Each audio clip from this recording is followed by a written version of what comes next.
मानव mobile सत्संग का 191वां दिन। आज का प्रसंग है परमात्म प्राप्ति की सुगमता। मतलब आराम से सुगमता से परमात्मा कैसे मिले। मैं जो कहता हूँ उसको आप कृपा करके मान लें। मैं ऐसी बात कहता हूँ जो आपकी जानी हुई है, कोई नई बात नहीं बताता हूँ। कोई भाई बहन क्या ऐसा जानता है कि मैं पहले नहीं था और पीछे नहीं रहूंगा। यह प्रश्न खुद के विषय में है, शरीर के विषय में नहीं। शरीर तो पैदा होने से पहले नहीं था और मरने के बाद नहीं रहेगा, परंतु मैं पहले नहीं था और पीछे नहीं रहूंगा तथा अब भी मैं नहीं हूं। ऐसे अपने अभाव का अनुभव भी किसी को होता है क्या? अपने अभाव का अनुभव किसी को कभी नहीं होता। मैं क्या था, क्या रहूंगा, क्या हूं, ऐसा विचार तो हो सकता है, पर मैं हूं कि नहीं हूं, ऐसा विचार संदेह कभी नहीं होता। मैं हूँ, यह जो अपनी सत्ता, अपना होनापन है, उसका कभी थोड़ा बहुत भी अभाव नहीं होता। ना भाव विद्यते सतः। जिसका कभी अभाव नहीं होता, उसमें कभी कमी नहीं आती। जिसमें कोई कमी नहीं आती, उसके लिए क्या चाहिए? कुछ नहीं चाहिए। कारण कि चाहना तो कमी में ही होती है। जिसका कभी अभाव नहीं होता, जिसमें कभी कमी नहीं आती, जो नित्य निरंतर ज्यों का त्यों रहता है, उसके लिए करना क्या बाकी रहा? जानना क्या बाकी रहा? पाना क्या बाकी रहा?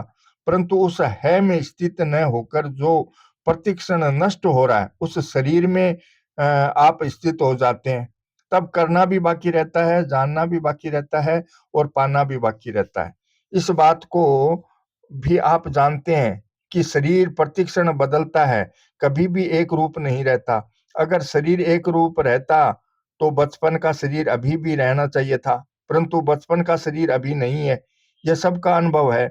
बचपन का शरीर किसी एक दिन में, एक महीने में या एक वर्ष में नहीं बदला है, प्रत्युत प्रत्येक वर्ष में, प्रत्येक महीने में, प्रत्येक दिन में, प्रत्येक घंटे में, प्रत्येक मिनट में और प्रत्येक सेकंड में बदलता है।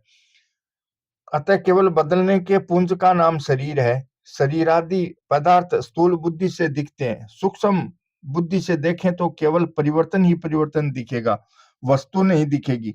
जैसे पंखा चलता है तो गोल चक्कर दिखता है, पर वास्तव में गोल चक्कर नहीं है। पंखे की ताड़ी अलग अलग है, पर तेजी से घूमने के कारण गोल चक्कर दिखता है। ऐसे ही तेजी से बदलने के कारण पदार्थ शरीर दिखता है। यह शरीर है ऐसा कहने में तो देरी लगती है, पर इसके बदलने में देरी नहीं लगती। यह तो हरदम बदलता रहता है, परंतु स्वयं अपना स्वरूप नित्य निरंतर ज्यों का त्यों रहता है। नित्य निरंतर रहने वाले स्वयं को जब प्रतिक्षण बदलने वाले शरीर के साथ मिला लेते हैं, तब कामना, इच्छा, वासना, तृष्णा आदि पैदा होती है। इसी से सब अनर्थ होते हैं। अगर हम नित्य निरंतर रहने वाले नहीं होते तो पहले किए हुए कर्मों का फल अभी और अब किए हुए कर्मों का फल आगे किसको भोगना पड़ेगा? हम पहले थे, तभी तो पहले किए हुए कर्मों का फल अब भोग रहे हैं, और हम आगे रहेंगे तभी तो अभी किए हुए कर्मों का फल आगे भोगना पड़ेगा। पहले हमने जो कर्म किए थे, वे परिवर्तनशील शरीर के साथ मिलकर ही किए थे, और अब उस उनका फल भी परिवर्तनशील शरीर के साथ मिलकर ही भोगते हैं। अभी शरीर के साथ मिलकर जो कर्म करते हैं, उनका फल भी शरीर के साथ मिलकर ही भोगेंगे। अगर हम शरीर के साथ न मिलें, तो न पहले का कर्म स्पर्श करेगा, न अभी का कर्म स्पर्श करेगा और न भविष्य का कर्म स्पर्श करेगा। कारण कि है में कभी अभाव नहीं होता, और अभाव हुए बिना उसमें दूसरी वस्तु का स्पर्श नहीं होता, प्रवेश नहीं होता।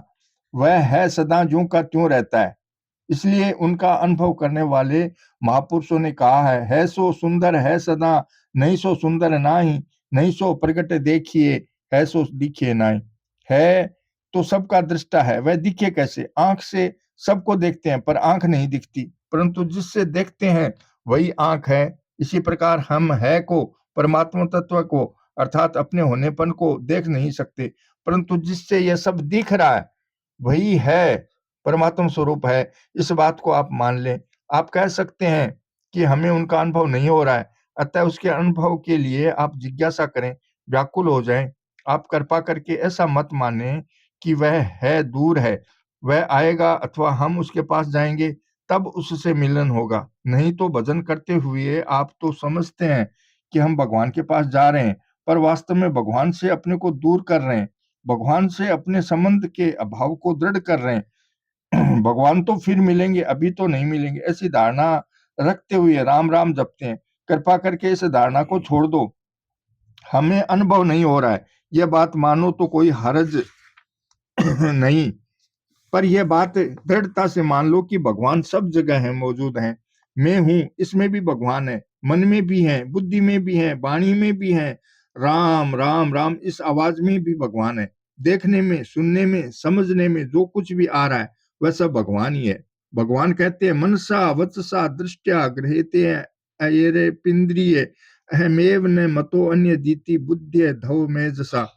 मन से, वाणी से, नजर से तथा अन्य इंद्रियों से भी जो कुछ ग्रहण किया जाता है वह सब मैं ही हूँ, मुझसे अलग और कुछ नहीं है। यह सिद्धांत आप लोग तत्व विचार के द्वारा समझ लीजिए। अतः भगवान है, इतना आप मान लो, भले ही उनका अनुभव अभी न हो।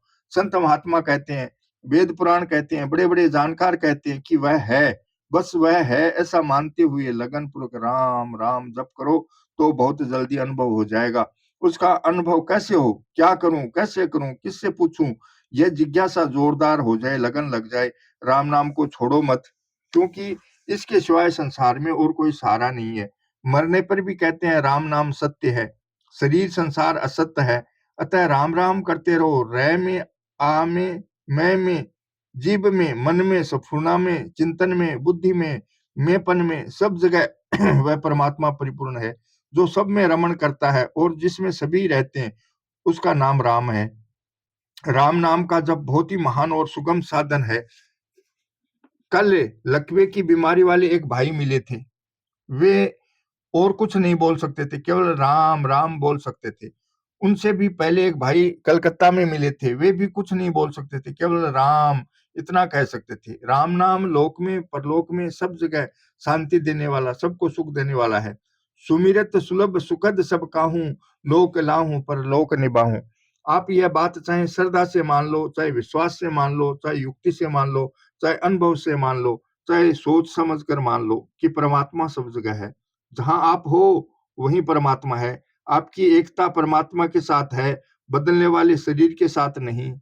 शास्त्र भी डंके की चोट से कहते हैं कि परमात्मा सब जगह है, सब में है, सबके अपने हैं, सबके सुहृद हैं। आप इसको दृढ़ता से मान लो। साधक से बड़ी भूल यही होती है कि वह भजन करेंगे फिर परमात्मा मिलेंगे, ऐसा मान लेता है। यह भविष्य की आशा ही महान बाधक है। शास्त्रों से, संतों के कहने से, किसी के कहने से यह मान लो कि परमात्मा तो मिले हुए ही है, केवल हमें दिखते नहीं। वर्तमान में परमात्मा का अभाव स्वीकार मत करो कि परमात्मा नहीं है, अपने को उसका अनुभव नहीं हो रहा है। अतः अनुभव कैसे हो, इसके लिए रात दिन राम राम रटना शुरू कर दो, फिर देखो तमाशा कितनी जल्दी अनुभव होता है। जो जीव चाहे मुक्ति को तो सुमिरिजे राम, हरिया गेले चालता जैसे आवे गांव। अब दूसरा प्रसंग है मनुष्य का वास्तविक संबंध। वास्तविक संबंध मनुष्य का क्या है? संसार से हमारा संबंध निरंतर नहीं रहता, छूटता रहता है। इस वास्तविकता को हम सब जानते हैं, परंतु इस जानकारी पर हम कायम नहीं रहते। इतनी गलती है। अगर इस जानकारी पर हम कायम रह जाएं, यानी संसार से अपना संबंध न माने, तो आज अभी बेड़ा पार है। हम संसार से जो अपना संबंध मानते हैं, उसको छोड़े बिना हम रह ही नहीं सकते। संसार के संबंध के बिना तो हम रह सकते हैं, पर वियोग के बिना हम रह ही नहीं सकते, जी ही नहीं सकते। इस बात पर आप खूब ध्यान देकर विचार करें। संसार की जितनी चीजें, वस्तुएं, व्यक्तियों, पदार्थों के साथ हम अपना संबंध मानते हैं, उनसे संबंध से हमें उतना सुख नहीं मिलता जितना उनको उनके अलग होने से सुख मिलता है। जैसे हमारे को गाढ़ी नींद आती है, तो उस समय हमारा किसी व्यक्ति, वस्तु से थोड़ा बहुत भी संबंध नहीं रहता। गाढ़ नींद में हम सारी वस्तु, व्यक्तियों को भूल जाते हैं। उनको भूलने से जितना सुख मिलता है, उतना सुख उनको याद करने से, उनके साथ रहने से नहीं मिलता। यह हम सबका अनुभव है। अब ध्यान देकर इस बात को आप ठीक तरह से समझे। नींद लेने की प्रवृत्ति हमारी जन्म से ही है। आप नींद आप याद करें तो बचपन से लेकर आज तक हम नींद लेते हैं, अर्थात संसार को भूलते ही रहे हैं। नींद लिए बिना यानी संसार से अलग हुए बिना हम 8 पहर भी जो नहीं रह सकते। अगर कई दिन तक नींद न आए तो मनुष्य पागल हो जाए। जितनी खुराक नींद से हमें मिलती है, उतनी खुराक पदार्थों, व्यक्तियों के संबंध से नहीं मिलती। पदार्थों, व्यक्तियों का संबंध रखने से तो थकावट होती है, नींद से वह थकावट मिटती है और शरीर, इंद्रियां, अंतःकरण में नई शक्ति, स्फूर्ति, ताजगी आती है। पदार्थों और व्यक्तियों के संबंध से ताजगी नष्ट होती है। बचपन में खिलौने जितने अच्छे लगते थे, उतने पदार्थ और व्यक्ति अच्छे नहीं लगते थे। खेल जितना अच्छा लगता था, उतना घर अच्छा नहीं लगता था। अब युवावस्था में रुपये अच्छे लगने लगे, अब खिलौने अच्छे नहीं लगते। पर नींद अब भी वैसी की वैसी प्यारी लगती है। जब खिलौने प्यारे लगते थे, तब भी नींद अच्छी लगती थी और नींद से सुख मिलता था। अब रुपये अच्छे लगने लगे तो भी नींद अच्छी लगती है, परंतु रुपयों को भुला करके जो नींद आती है, वह नींद रुपयों से भी ज्यादा अच्छी लगती है। जब ब्याह हुआ, तब स्त्री, पुत्र, परिवार बड़ा अच्छा लगने लगा जिनके लिए रुपये भी खर्च कर देते हैं। परंतु जब गहरी नींद आने लगती है, तब स्त्री को, पुत्र को, मित्रों को, कुटुंबियों को भी छोड़ देते हैं। जिनके मोह में फंसकर झूठ, कपट, बेईमानी, चोरी, ठगी, धोखेबाजी आदि कर लेते हैं, उन सब का भी गाढ़ नींद में त्याग कर देते हैं। जब बुढ़ापा आता है, तब परिवार में पोता पोती, दोहता दोहती में मोह बढ़ जाता है, परंतु गाढ़ नींद आने पर इनको भी छोड़ देते हैं। अगर वैराग्य हो जाता है, तो धन, मकान, स्त्री, पुत्र, परिवार आदि को छोड़कर साधु हो जाते हैं, विरक्त, त्यागी बन जाते हैं। तब भी नींद लेते हैं। नींद में साधुपने का भी वियोग होता है, विरक्त, त्यागी पने का भी वियोग होता है। इस प्रकार प्रत्येक परिस्थिति में नींद अच्छी लगती है। नींद नहीं आए तो अच्छा है, ऐसा भाव कभी नहीं होता। प्रत्युत नींद आ जाए तो अच्छा है, यह विचार रहता है। नींद लेने की पूरी तैयारी करते हैं, अच्छा बिछौना बिछोते हैं, खूब बढ़िया तकिया लगाते हैं, गद्दा लगाते हैं, पंखा लगाते हैं, जिससे आराम से नींद आ जाए, हल्ला गुल्ला न हो, ऐसी व्यवस्था करते हैं। जब नींद आने लगती है, तब तरह तरह के भोग, मनोहर दृश्य, सिनेमा आदि नहीं सुहाते। तब यही कहते हैं कि भाई अब तो हमें नींद लेने दो, अब हम सोएंगे। इससे सिद्ध हुआ कि नींद सब वस्तुओं, व्यक्तियों से बढ़कर है, प्यारी है। नींद के लिए सबको त्याग किया जा सकता है, पर नींद का त्याग नहीं किया जा सकता। परंतु कहीं भगवान के भजन में प्रेम हो जाए, भजन में रस आने लग जाए, तो फिर नींद भी अच्छी नहीं लगती। संतों का पद आता है, बेरीन हो गई नींदरियां, अर्थात ये नींद तो हमारी बेरीन हो गई, नींद नहीं आए तो अच्छा है। इससे सिद्ध होता है कि जिसके लिए प्यारी से प्यारी नींद का भी त्याग हो जाता है, उस परमात्मा के साथ ही हमारा वास्तविक संबंध है। संसार के साथ हमारा संबंध बनावटी है, भूल से माना हुआ है। इसलिए संसार के संयोग के बिना तो हम रह सकते हैं, पर वियोग, अलग होने के बिना हम रह ही नहीं सकते। संसार के वियोग से सुख होता है, यह हम सबका अनुभव है। कितनी विलक्षण बात है कि संसार के वियोग का अनुभव जीव मात्र को है। मनुष्य, पशु, पक्षी आदि सब नींद लेते हैं। मतलब है कि संसार से वियोग हरेक प्राणी चाहता है। संसार के संयोग में तो कमी से भी काम चल सकता है। जैसे किसी को भोजन अच्छा मिलता है, किसी को भोजन अच्छा नहीं मिलता, किसी को मकान मिलता है, किसी को मकान नहीं मिलता। इसमें सबकी विषमता है। दो मनुष्यों की भी आराम सामग्री एक समान नहीं होती, परंतु नींद सबकी एक समान होती है। यहाँ एक बात सोचने की है कि नींद की तरफ हमारी जो प्रवृत्ति होती है, उसमें हमें न कुछ उद्योग करना पड़ता है, न कुछ चिंतन करना पड़ता है, न कुछ काम करना पड़ता है, न कुछ याद करना पड़ता है। मतलब है कि कुछ नए करने से नींद आ जाती है। नींद के लिए ऐसा नहीं है कि इतना मेहनत करो इतनी नींद आएगी। नींद में सबसे संबंध विच्छेद होता है, परंतु संसार के साथ मानवीय संबंध को पकड़े हुए ही नींद लेते हैं। इसलिए जगने पर फिर उसी में, संसार में लग जाते हैं। फिर भी संसार के साथ मानव का संबंध स्थिर नहीं रहता। अवस्था बदल जाती है, परिस्थिति बदल जाती है, घटना बदल जाती है, व्यक्ति बदल जाते हैं, देश बदल जाता है, काल बदल जाता है, ये सब तो बदल जाते हैं, पर संसार से संबंध विच्छेद कभी नहीं बदलता। कारण कि संसार के साथ संबंध तो हमारा माना हुआ है, अवास्तविक है, पर संसार से संबंध विच्छेद माना हुआ नहीं है, प्रत्युत वास्तविक है। इसलिए संसार से निरंतर संबंध विच्छेद हो रहा है। बालकपन से संबंध विच्छेद हुआ, जवानी से हुआ, बुढ़ापे से हुआ, निरोगता से हुआ, रोगपणे से हुआ, धनवंता से हुआ, निर्धनता से हुआ और कई व्यक्तियों से संयोग होकर वियोग हुआ। इस प्रकार संसार का संबंध तो अलग अलग होता ही रहता है क्योंकि यह संबंध नकली है, माना हुआ है। हमने बड़ी भारी भूल की है कि माने हुए संबंध को तो सच्चा मान लिया, पर संसार से जो संबंध विच्छेद हो रहा है उसकी तरफ ख्याल ही नहीं किया कि यह भी तो हमारा अनुभव है। संसार के संबंध विच्छेद से जितना सुख मिलता है उतना पदार्थों से नहीं मिलता। अगर पदार्थों से सुख मिलता तो नींद छूट जाती। जब भगवान के भजन में रस आने लगता है तब नींद, भूख और प्यास भी छूट जाती है। इनकी भी परवाह नहीं रहती। नींद, भूख और प्यास शरीर निर्वाह की खास चीजें हैं, पर भजन में इनको भी भूल जाते हैं। इसका अर्थ यह हुआ कि हमारा असली संबंध भगवान के साथ है। असली संबंध जागने जागने का हो जाए तो फिर नकली संबंध को कौन रखना चाहेगा। शरीर संसार के साथ माने हुए नकली संबंधों को हम छोड़ दें तो आज ही निहाल हो जाएं। संबंध को छोड़कर जाना कहीं नहीं है, न जंगल में जाना है, न साधु बनना है। केवल यह मान लेना है कि यह संसार वास्तव में हमारा नहीं है, हमारे तो केवल भगवान ही है। व्यक्तियों से हमारा जो संबंध दिखता है वह उनकी सेवा करने के लिए है।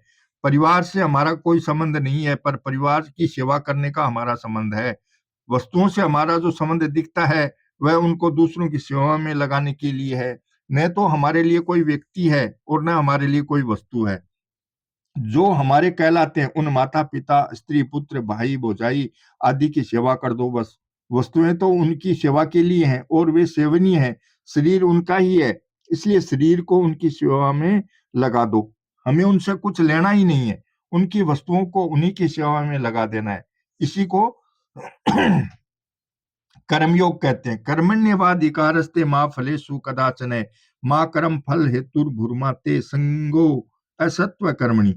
कर्तव्य कर्म करने में ही तेरा अधिकार है, फलों में कभी नहीं। अतः तू कर्म फल का हेतु भी मत बन और तेरी अकर्मण्यता में भी आसक्ति न हो। खूब तत्परता से अच्छी तरह से कर्म करना है, क्योंकि मनुष्य शरीर सेवा करने के लिए मिला है, भोग भोगने के लिए नहीं। हमें जो विवेक बुद्धि मिला है वह शरीर के साथ माने हुए संबंध का विच्छेद करने के लिए मिला है, शरीर के साथ चिपकने के लिए नहीं। शरीर हमारे से अलग है और हम शरीर से अलग हैं। संसार के साथ हमारा संबंध केवल सेवा करने के लिए ही है। सेवा के सिवाय संसार से और कोई मतलब नहीं। माता पिता की सेवा करनी है, स्त्री पुत्र का पालन पोषण करना है, सेवा करनी है। उनके साथ संबंध मानने से वास्तविक शांति नहीं मिलती। शांति तो उनकी सेवा करके संबंध विच्छेद करने से मिलती है। संसार के साथ माना हुआ ऐसा कोई भी संबंध नहीं है जिसके लिए मनुष्य नींद, भूख और प्यास भी छोड़ दे। परंतु भगवान के साथ संबंध जुड़ने पर नींद अच्छी नहीं लगती, खाना पीना अच्छा नहीं लगता, यहाँ तक कि शरीर का मोह भी नहीं रहता, क्योंकि भगवान के साथ हमारा संबंध असली है।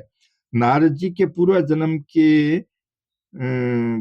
वर्णन में आता है कि जब उनकी माता की मौत हो गई तब वे जंगल की ओर चल दिए। उन्होंने यह ख्याल ही नहीं आया कि जंगल में क्या खाएंगे, क्या पिएंगे, कहाँ रहेंगे। वहां एक वृक्ष के नीचे बैठे, उनका मन भगवान में लग गया, समाधि लग गई। उनको अपने हृदय में भगवान का रूप दिखने लगा। कुछ देर बाद सहसा समाधि खुल गई तो वे बड़े व्याकुल हुए। तब आकाशवाणी हुई कि इस शरीर के छूटने के बाद जब ब्रह्मा जी के पुत्र रूप से तुम्हारा जन्म होगा तब मेरे दर्शन होंगे। ऐसी आकाशवाणी सुनकर नारद जी प्रतीक्षा करने लगे कि कब यह शरीर छूटेगा, कब मैं मरूंगा। दुनिया चाहती है कि हम सदा जीते रहें और वे चाहते हैं कि मैं मर जाऊं। संसार में अपने शरीर के जीने की जितनी इच्छा होती है उतनी कुटुंब के जीने की इच्छा नहीं होती। गाय अपने बछड़े पर बहुत प्यार करती है, वह बछड़े को छोड़कर जंगल में चरने को भी नहीं जाती, परंतु जब उसको लाठी मारने लगते हैं तब वह जंगल में चली जाती है। जंगल में घास चरते चरते जब उसको बछड़ा याद आ जाता है तब वह हुम ऐसे हुंकार करती है और उसके मुंह से घास गिर जाता है। शाम के समय जब वह वापस लौटती है तब वह गायों से आगे भागती है और हुंकार करती हुई बछड़े के पास जाती है।